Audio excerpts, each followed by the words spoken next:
Hello friends, स्वागत है आप सभी लोगों का हमारे चैनल को स्टडी में। मैं कमल बेस्ट। इस वीडियो के माध्यम से दोस्तों आपके यहाँ पर कराऊंगा आर्मी टेक्निकल और एनए के लिए दोस्तों केमिस्ट्री के महत्वपूर्ण क्वेश्चनों को, जो कि बार बार एग्जाम में पूछे जाते हैं और जिनकी बहुत बहुत पूछे जाने की संभावनाएं रहती है।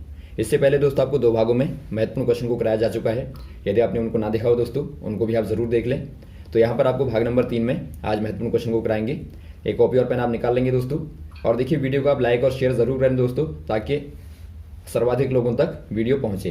तो शुरू करते हैं। देखिए पहला क्वेश्चन क्या दिखता है आपको, अग्निशामक वस्त्र किसके बनाए जाते हैं, अर्थात आपको बताना है fire fighting clothes are made from. दोस्तों यहाँ पर देखिए जो फायर फाइटिंग क्लोथ होते हैं दोस्तों, वो क्या कार्य करते हैं, ये अपने आप में आग को नहीं आने देते। अर्थात दोस्तों जो आग होती है, जो फायर होती है दोस्तों, उसको क्या कर देते हैं, रिफ्लेक्ट कर देते हैं। तो ये किस प्रकार से कार्य करते हैं दोस्तों, यहाँ पर देखिए जो इनकी लेयर होती है बाहर से, उसमें दोस्तों जो रेडिएशन होता है उसको क्या कर देते हैं, रिफ्लेक्ट कर देते हैं। अब यहाँ पर देखिए दोस्तों मेनली किसके बनाए जाते हैं, ये दोस्तों बनाए जाते हैं एस्बेस्टस के। एस्बेस्टस कह देंगे आप, एस्बेस्टस फैब्रिक से दोस्तों ये बनाए जाते हैं। तो यहाँ पर आपको दिया है ऑप्शन नंबर बी में एस्बेस्टस दिया है, तो उसमें आप टिक कर देंगे। और दोस्तों यहाँ पर देखिए जो करंट में है, आजकल जो करंट में इसका इस्तेमाल होता है, इसमें दोस्तों एक और चीज़ यहाँ पर इस्तेमाल होने लगी है, वो है आपका वैक्यूम डिपोजिशन ऑफ एल्युमिनियम। दोस्तों यहाँ पर देखिए एल्युमिनियम का दोस्तों, एल्युमिनियम में कुछ और चीज़ें मिला के इसका डिपोजिशन किया जाता है, वैक्यूम डिपोजिशन किया जाता है। वैक्यूम डिपोजिशन मतलब क्या होता है दोस्तों, बहुत ही धीरे धीरे एक प्रकार से मॉलिक्यूल टू मॉलिक्यूल क्या होता है, डिपोजिशन होता है। अर्थात दोस्तों आपने यहाँ पर कोई चादर ली, उसके ऊपर आपने दोस्तों मॉलिक्यूल टू मॉलिक्यूल एक डिपोजिशन किया, अर्थात एक लेयर चढ़ा दी, तो उसे ही आप कहेंगे वैक्यूम डिपोजिशन। तो ये भी इस्तेमाल होता है। तो यहाँ पर आपको पूछा गया है, केवल एस्बेस्टस आपको दिया है, तो आप ऑप्शन नंबर बी में टिक कर देंगे। अगला क्वेश्चन देखिए दोस्तों, एक नाभिक की द्रव्यमान संख्या सदैव, अर्थात आपको बताना है the mass number of a nucleus is, क्या होता है दोस्तों। यहाँ पर देखिए यदि आप बात करें दोस्तों एटॉम की, तो एटॉम में क्या होता है, एक नाभिक होता है, अर्थात एक न्यूक्लियस होता है दोस्तों। न्यूक्लियस में होते हैं प्रोटॉन जो कि पॉजिटिव होते हैं, और न्यूट्रॉन जो कि उदासीन होते हैं, और बाहर से घूमते हैं दोस्तों क्लासों में, अर्थात इनको आप कक्षाएं बोलते हैं या फिर आप एनर्जी लेवल बोलते हैं। इनमें इलेक्ट्रॉन चक्कर लगाते हैं। तो यहाँ पर देखिए जो द्रव्यमान होता है दोस्तों, अर्थात जो मास नंबर होता है, वो मेनली होता है आपका न्यूक्लियस के कारण। तो जब भी आप मास नंबर देखते हैं, तो मास नंबर क्या होता है, माना कोई एलिमेंट है, इसमें दोस्तों यहाँ पर आपको Z लिखा रहता है सिंबोलिकली, और यहाँ पर लिखा रहता है A। तो यहाँ पर जो A है दोस्तों, मास नंबर को दिखाता है, जो कि होता है A बराबर आप निकालेंगे तो आपका Z प्लस N होता है। N दोस्तों यहाँ पर नंबर ऑफ न्यूट्रॉन है, नंबर ऑफ न्यूट्रॉन आप कहेंगे। तो आप यहाँ पर क्या देखते हैं, Z क्या है दोस्तों, Z आपका एटॉमिक नंबर है, तो एटॉमिक नंबर और प्लस कर देंगे आप नंबर ऑफ न्यूट्रॉन, तो ये क्या बताएगा दोस्तों, मास नंबर को बताएगा। तो यहाँ से दोस्तों आपको क्या पता लगता है, यदि आपका n बराबर 0 हो जाएगा तो क्या हो जाएगा, A बराबर Z हो जाएगा। अर्थात आप कह सकते हैं दोस्तों यहाँ से जो A होता है, A का मान हमेशा ही Z से बड़ा होता है या फिर Z के बराबर होता है। बराबर कब होगा दोस्तों, जब n बराबर 0 होगा, अर्थात न्यूट्रॉनों की संख्या 0 होगी। ऐसा केस कब होता है दोस्तों, ऐसा केस हाइड्रोजन में होता है, आपने देखा होगा। H में दोस्तों कोई भी न्यूट्रॉन नहीं होता, केवल एक प्रोटॉन होता है और एक होता है आपका इलेक्ट्रॉन। तो यहाँ पर देखिए ऐसे केस में दोस्तों आप देखते हैं A बराबर Z होता है।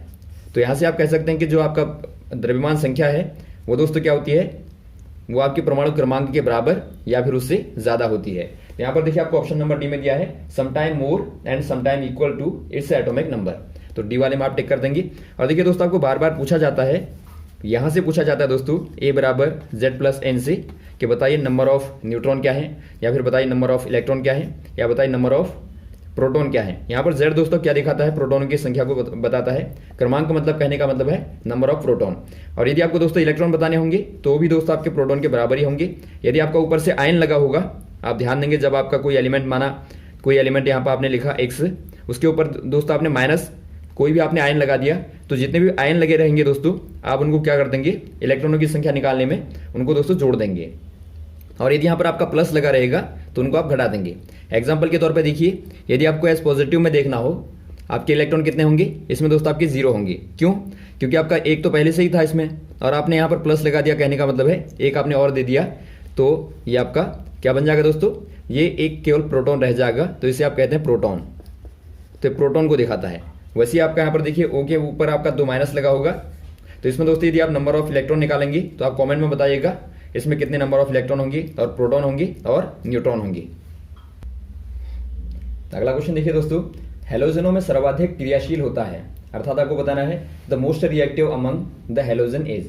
दोस्तों यहाँ पर देखिए हैलोजनों के यदि आप देखें मुख्यतया वो आपके होते हैं, वो आपका मुख्यतया फ्लोरीन, क्लोरीन और होता है आपका ब्रोमीन और आयोडीन। अब यहाँ पर देखिए दोस्तों, यदि आप इनके देखें मॉलिक्यूल को, मॉलिक्यूल अर्थात इनके द्वारा जो बनता है, अणु जो बनता है उनको आप देखते हैं F2 और Cl2 और Br2 और I2। अब इनके दोस्तों यदि आप देखें स्ट्रक्चर को, तो स्ट्रक्चर जो होता है दोस्तों वो आपका F2F दोस्तों आपका होता है। यदि आप बीच के बॉन्ड की लेंथ को देखें तो बॉन्ड की लेंथ दोस्तों बहुत कम होती है, तो बॉन्ड लेंथ दोस्तों यहाँ पर आपकी 143 लगभग pm होती है अर्थात पिकोमीटर में। और वैसे यदि आप यहाँ पे देखें तो ये थोड़ा सा बड़ी होगी दोस्तों इसके कंपैरिजन में, ये आपकी होती है 199 लगभग आपकी pm में। और वैसे आप यहाँ पे देखें दोस्तों ब्रोमीन में, तो यहाँ पर आपकी लगभग होती है 228 होती है pm में ब्रोमीन, यहाँ पर आपका Cl। और यहाँ पर आप आयोडीन में देखें दोस्तों तो ये सबसे बड़ी होगी इनमें से 266। तो यहाँ पर आप देखते हैं दोस्तों ये आपका छोटा साइज होता है इसका, तो आप कहेंगे ड्यू टू स्मॉल साइज जो आपका फ्लोरीन है दोस्तों वो आपका मोस्ट रिएक्टिव होता है औरों की तुलना में। तो और यहाँ पर देखिए उसके बाद में आपका क्लोरीन आता है, उसके बाद में ब्रोमीन, फिर आपका आयोडीन आता है। और इसमें दोस्तों जो आपका बॉन्ड एनर्जी होती है वो भी दोस्तों बहुत कम होती है ताकि ये आराम से रिएक्शन कर पाए। और यहाँ पर देखिए दोस्तों यदि आप बात करें इनके नेचर की, तो ये दोनों आपके गैस में होते हैं, गैस फॉर्म में होते हैं दोस्तों। यदि आप रूम टेम्परेचर की बात करें तो रूम टेम्परेचर में दोस्तों ये दोनों क्या होंगे, गैसियस फॉर्म में होंगे। और ब्रोमीन जो होता है रूम टेम्परेचर में लिक्विड होता है, और जो आपका आयोडीन होता है दोस्तों वो आपका क्रिस्टल होता है, या फिर आप कहें क्रिस्टलाइन सॉलिड होता है दोस्तों। तो यहाँ पर दोस्तों आपका ए वाला सही हो जाएगा। अगला क्वेश्चन देखिए दोस्तों, परमाणु क्रमांक 20 का इलेक्ट्रॉनिक विन्यास क्या होगा, अर्थात आपको बताना है the electronic configuration of an atom having atomic number 20। दोस्तों यहाँ पर देखिए जो कन्फिगुरेशन है उसको समझने के लिए थोड़ा सा आपको 2-3 रूलों को याद रखना पड़ेगा दोस्तों, जो आपके हमेशा ही काम आएंगे। पहला रूल कहता है दोस्तों कन्फिगुरेशन, देखिए आपका कन्फिगुरेशन का मतलब क्या होता है, विन्यास का मतलब आपने देखा एक एटॉम होता है, उसका नाभिक है, उसके चारों ओर दोस्तों क्या होते हैं, ये आपके दोस्तों कक्षाएं कहलाती हैं। इनको आप कक्षाएं बोलते हैं या फिर आप इनको शेल बोलते हैं, शेल आप कहेंगे। तो शेल कहने का मतलब है दोस्तों ये आपके एनर्जी लेवल हैं, एनर्जी लेवल आप बेसिकली कहते हैं। तो एनर्जी लेवल को ही आप शॉर्ट में शेल कह देते हैं। तो ये अलग अलग प्रकार के एनर्जी लेवल होते हैं दोस्तों, इनमें इलेक्ट्रॉन क्या करते हैं, घूमते रहते हैं। तो आपको बताना होता है कि इनमें किस प्रकार से इलेक्ट्रॉनों का नाभिक के चारों ओर विस्तार हुआ है, अर्थात उनका किस प्रकार से डिस्ट्रीब्यूशन हुआ है दोस्तों, उसी को आप बोलते हैं कन्फिगुरेशन। अब यहाँ पर देखिए आपको डिस्ट्रीब्यूशन निकालने के लिए थोड़ा सा नियमों को पढ़ना पड़ेगा दोस्तों। इसमें देखिए आपका पहली वाली जो कक्षा होती है वो आपकी के कहलाती है, उसके बाद आप कहते हैं के के बाद एल, फिर एम, इस प्रकार से बाहर को दोस्तों एन, और बाहर को आप आते रहेंगे। तो यहाँ पर देखिए जो आपके पहले वाली क्लास में होते हैं दोस्तों, पहला रूल कहता है जो पहले वाली क्लास में होते हैं या शेल में होते हैं, मैक्सिमम आपके 2n² होते हैं। जहाँ पर n क्या है इस फॉर्मूले को आप नोट कर लेंगे, n बराबर दोस्तों आपका होता है नंबर ऑफ शेल। तो यहाँ पर देखिए आपका पहली वाली शेल की बात करें तो n बराबर आप 1 रख देंगे तो आपको क्या मिलेगा, आपको मिलेगा 2, अर्थात पहली वाली शेल में दोस्तों केवल 2 मैक्सिमम इलेक्ट्रॉन आ सकते हैं। वैसे आप दूसरे वाले में निकालेंगे तो आपका 2 का स्क्वायर करेंगे तो आपको क्या मिलेगा, 8 मिलेगा। तो दूसरी वाले में दोस्तों आपके मैक्सिमम एल वाले में आपके 8 आ सकते हैं। पहला वाला आपका था के एम आपका 2, फिर 8। और यदि आप बात करें दोस्तों तीसरे वाले की, तो यहाँ पर आप क्या आ सकते हैं 18, और वैसे आप चौथे वाले को निकालेंगे तो यहाँ पर आ सकते हैं 32। तो इस प्रकार से दोस्तों आप देखते हैं 2, 8, 18, 32, 32। तो इस प्रकार से आप क्या आते हैं, भरते हैं लगातार। तो वैसे कभी कभार दोस्तों इसके आधार पर पूछा भी जाता है, तो बताइए सातवीं शेल में मैक्सिमम इलेक्ट्रॉन कितने आएंगे या चौथी में कितने आएंगे, तो उसको आप दोस्तों इस वाले फॉर्मूले से आराम से निकाल लेंगे।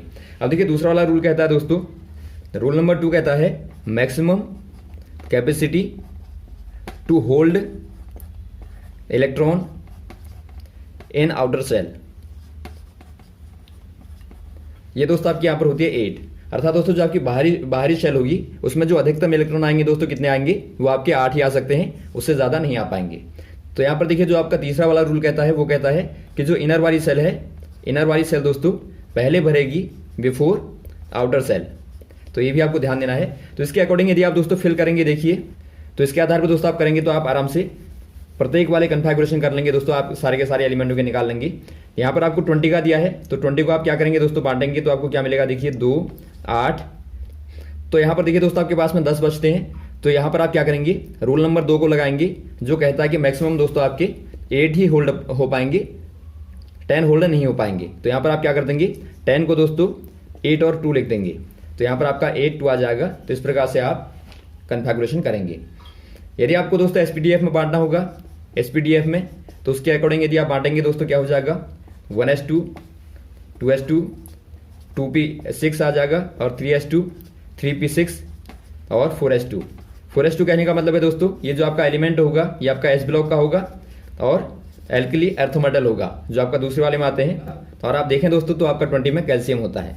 तो इस प्रकार से आप आराम से इसके नेचर को भी दोस्तों इसके आधार पर बता सकते हैं। अगला क्वेश्चन देखिए दोस्तों, निम्न में एक मिश्रण नहीं है, अर्थात आपको बताना है select one which is not a mixture. दोस्तों यहाँ पर देखिए आपको मिश्रण में पहले समझना पड़ेगा, ये बार बार क्वेश्चन आता है। यौगिक अर्थात कंपाउंड और दोस्तों आपका मिक्सचर अर्थात मिश्रण, इन दोनों में दोस्तों आपको अंतर पता होना चाहिए। यहाँ पर देखिए दोस्तों जो आपका कंपाउंड होता है, कंपाउंड में मेनली क्या प्रॉपर्टी होती है दोस्तों, इनमें जो आपका कंपोजिशन होता है, कंपोजिशन होता है दोस्तों, इसमें जो आपका कंपोजिशन होता है दोस्तों वो आपका फिक्स रहता है, अर्थात आप कहेंगे कंपोजिशन ऑफ एलिमेंट्स क्या होगा दोस्तों, फिक्स्ड होगा। लेकिन यहाँ पर दोस्तों आपका कंपोजिशन क्या होता है, वो आपका फिक्स्ड नहीं होता दोस्तों, नहीं होता। तो ये आप याद रखेंगे, दोनों में जो आपका मेनली अंतर होता है। और ये आपका होमोजीनियस होता है, होमोजीनियस मतलब दोस्तों आपका समान रूप से मिले रहेंगे, और ये आपका होमोजीनियस या फिर आपका हेट्रोजीनियस होता है। और एक मेनली अंतर जो होता है दोस्तों, इनमें जो आपके एलिमेंट मिले रहेंगे उनकी प्रॉपर्टी आपको नहीं दिखाई देगी, बल्कि आपको एक अलग प्रॉपर्टी दिखाई देगी जो कि आपकी कंपाउंड बनने के बाद में आती है। लेकिन यहाँ पर दोस्तों आपके सारे के सारे जो आपके मिले हैं सभी की प्रॉपर्टी थोड़ा थोड़ा आपको दिखाई देती है। तो यहाँ पर देखिए जो आपको यहाँ पर दिए हैं दोस्तों, उनमें आपको एयर दिया है, तो एयर बार बार पूछा जाता है, बताइए क्या है, मिक्सचर है या फिर आपका कंपाउंड है। तो एयर में दोस्तों आप देखते हैं बहुत सारी चीज़ें मिली रहती हैं, नाइट्रोजन है या फिर ऑक्सीजन है या फिर कार्बन डाइऑक्साइड है, और भी दोस्तों बहुत सारी गैसें हैं और बहुत सारी दोस्तों विषैले यहाँ पर गैसें होती हैं। तो ये सारी दोस्तों आपकी अलग अलग अनुपातों में मिली रहती हैं, तो ये क्या हो जाएगा दोस्तों, मिक्सचर हो जाएगा। और वैसे आपका देखिए दूसरा दिया आपको गैसोलीन। गैसोलीन दोस्तों आपका पेट्रोलियम में यदि आप देखें तो इसमें दोस्तों आपके बहुत सारे एल्केन होते हैं दोस्तों, एल्कीन होते हैं, और भी दोस्तों आपके एरोमेटिक्स भी होते हैं। तो एक प्रकार से आप कहेंगे ये भी दोस्तों एक प्रकार से क्या है, मिक्सचर होता है। और यदि आप बात करें दोस्तों, अगला आपको दिया है एलपीजी। एलपीजी में आपको बता रखा है दोस्तों हमने क्या था, एलपीजी में आपका होता है ब्यूटेन, और आपका होता है दोस्तों प्रोपेन, और दोस्तों कुछ मात्रा में पेंटेन भी होता है। तो ये भी दोस्तों एक प्रकार से मिक्सचर है। यहाँ पर बचता है दोस्तों आपका डिस्टिल्ड वाटर दिया आपको, अर्थात आपको यहाँ पर आसुत जल दिया है। आसुत जल जो होता है दोस्तों, या फिर आप जल भी आपको दिया रहेगा।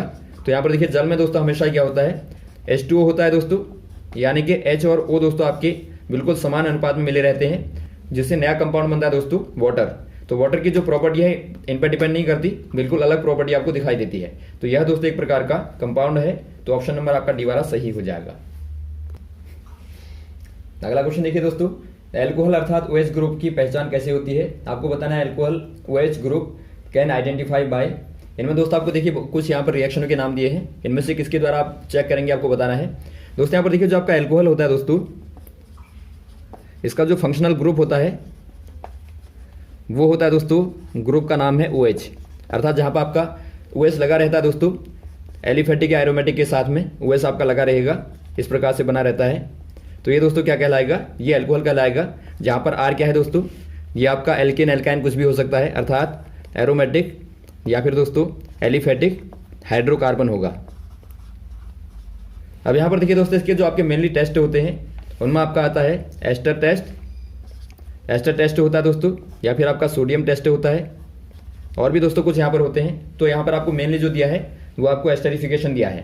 तो यहाँ पर देखिए दोस्तों आपका जो एस्टर टेस्ट कहता है, इसमें आप क्या करते हैं, इसमें दोस्तों आप एस्टर के साथ में, एस्टर क्या होता है देखिए, एस्टर का फॉर्मूला दोस्तों होता है RCOOH, जहाँ पर R आपको बता दिया हमने, ये एरोमेटिक और या फिर एलिफेटिक हाइड्रोकार्बन होगा, अर्थात आप यहाँ पर यदि आप CH3 या फिर C2H5 कुछ भी ले सकते हैं, एथेन मेथेन प्रोपेन कुछ भी। तो यहाँ पर देखिए दोस्तों ये आपका एस्टर का फॉर्मूला होता है, आप याद रखेंगे। इसमें आपका OH ग्रुप होता है, अर्थात COOH वाला ग्रुप होता है, तो ये आप याद रखेंगे।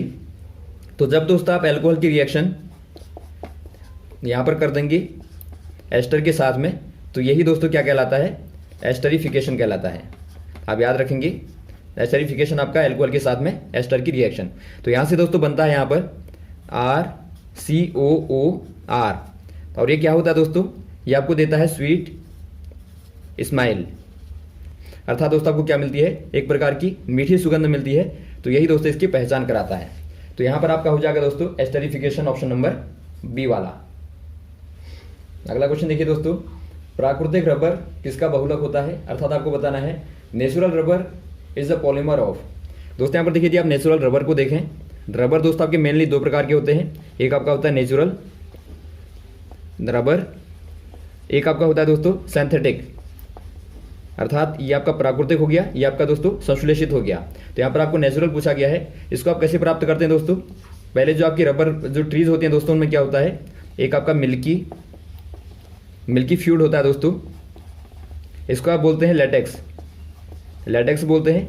इसमें दोस्तों आप क्या करते हैं, इसमें आप ऐड करते हैं आइसोप्रीन को आप ऐड करेंगे दोस्तों, आपको मिलता है नेचुरल रबर। अब यहाँ पर देखिए दोस्तों, जो आपका आइसोप्रीन होता है, आइसोप्रीन क्या है दोस्तों, एक प्रकार से आइसोप्रीन का बहुलक का इस्तेमाल यहाँ पर होता है। तो आइसोप्रीन का यदि आप फॉर्मूला देखें दोस्तों, होता है NCH2 डबल बॉन्ड CH3 और आपका CH और CH2। तो ये दोस्तों आपके यहाँ पर फॉर्मूला होता है। इसी का यदि आप बहुलक बना देंगे दोस्तों, तो ये आपको एक प्रकार से क्या देता है, नेचुरल रबर को देता है दोस्तों। अगला क्वेश्चन देखिए दोस्तों, निम्न में कौन जेल का उदाहरण है, अर्थात आपको बताना है which one of the following is example of gel. दोस्तों यहाँ पर देखिए, जो आपका जेल होता है वो आपको हमने बताया था एक कोलॉइड का फॉर्म होता है, एक कोलॉइड होता है दोस्तों। और कोलॉइड क्या होते हैं, 2 फेज सिस्टम होते हैं, अर्थात इनमें 2 प्रकार के फेज होते हैं। एक आपका होता है दोस्तों डिस्पर्शन मीडियम, अर्थात एक प्रकार से आप कह सकते हैं सॉल्यूट, जो कि आपका घोलता है। दूसरा आपका होता है दोस्तों सोलवेंट, अर्थात डिस्पर्स फेज। तो यहां पर देखिए दोस्तों, आपका जो जेल में होता है, जेल में जो आपका ज्यादा मात्रा वाला होता है दोस्तों वो आपका सॉलिड होता है, और जो आपका कम मात्रा वाला होता है वो होता है लिक्विड। अर्थात आप देखते हैं सॉलिड और लिक्विड का एक प्रकार से मिलाने के बाद में दोस्तों जेल बनता है, जो कि एक प्रकार से कोलॉइड है। तो यहाँ पर देखिए दोस्तों, आपका इनमें से आपको एग्जाम्पल दिए हैं जो, तो यहाँ पर जो आपको ऑप्शन दिए हैं, पहला आपको पनीर दिया है। पनीर दोस्तों एक प्रकार का क्या है, आप देखते हैं सॉलिड में दोस्तों लिक्विड का डिस्पर्स है, तो यहाँ पर आप कह देंगे ये आपका दोस्तों एक प्रकार से जेल का एग्जाम्पल है। और वैसे यहाँ पर आपको देखिए मिल्क दिया है। मिल्क क्या है दोस्तों, मिल्क आपका लिक्विड होता है। तो लिक्विड क्या बताया था दोस्तों आपको हमने, ये आपका इमल्शन बताया था, ये आपका इमल्शन होगा। तो या फिर आप पायस कहते हैं इसको हिंदी में, पायस या फिर इमल्शन कहते हैं। तीसरा आपको दिया दोस्तों फेस क्रीम। यदि आप फेस क्रीम को देखें दोस्तों, तो फेस क्रीम जो एग्जाम्पल होता है, फेस क्रीम में क्या इस्तेमाल होता है दोस्तों, लिक्विड इस्तेमाल होता है, तो इसे भी आप कह देंगे इमल्शन का टाइप होता है। और वैसे आपको शेविंग क्रीम दिया है, तो शेविंग क्रीम में क्या होता है, एयर के साथ में दोस्तों आपका लिक्विड होता है। तो ये आपका यहाँ पर, तो एक प्रकार से क्या हो जाएगा दोस्तों, एरोसोल हो जाएगा। तो इनको भी आप याद रखेंगे। अगला क्वेश्चन देखिए दोस्तों, ओजोन परत डैडेस में उपस्थित होती है, अर्थात आपको बताना है ozone layer is present in. दोस्तों यहाँ पर देखिए, यदि आप ओजोन लेयर को देखें, पहले आपको समझना पड़ेगा जो अर्थ के बाहर से दोस्तों अलग अलग प्रकार के एटमॉस्फेयर के परतें होती हैं, चादरें होती हैं। पहला आपका आता है दोस्तों क्षोभ मंडल अर्थात दोस्तों ट्रोपोस्फीयर आप कहते हैं। उसके बाद आपका आता है समताप मंडल, अर्थात आप इसको बोलते हैं स्ट्रेटोस्फीयर। उसके बाद आपका आता है मेसोस्फीयर, अर्थात जो आपका मध्य मंडल होता है। उसके ऊपर से आता है दोस्तों आपका, उसके ऊपर आपका आता है आयनोस्फीयर, अर्थात आयन मंडल आप इसको बोलते हैं। उसके ऊपर आपका आता है एक्सोस्फीयर, अर्थात बहिर्मंडल आप इसको बोलते हैं। तो यहाँ पर देखिए जो आपका होता है दोस्तों ओजोन परत होती है, वो मेनली आपका एग्जिस्ट करती है स्ट्रेटोस्फीयर में। स्ट्रेटोस्फीयर मतलब आपका समताप मंडल में मेनली एग्जिस्ट करती है। कुछ मात्रा आपकी ट्रोपोस्फीयर में भी होगी, लेकिन जो आपकी ज्यादा मात्रा होगी दोस्तों वो यहाँ पर ही आपकी पाई जाती है समताप मंडल में। तो आप कह देंगे समताप मंडल में होता है।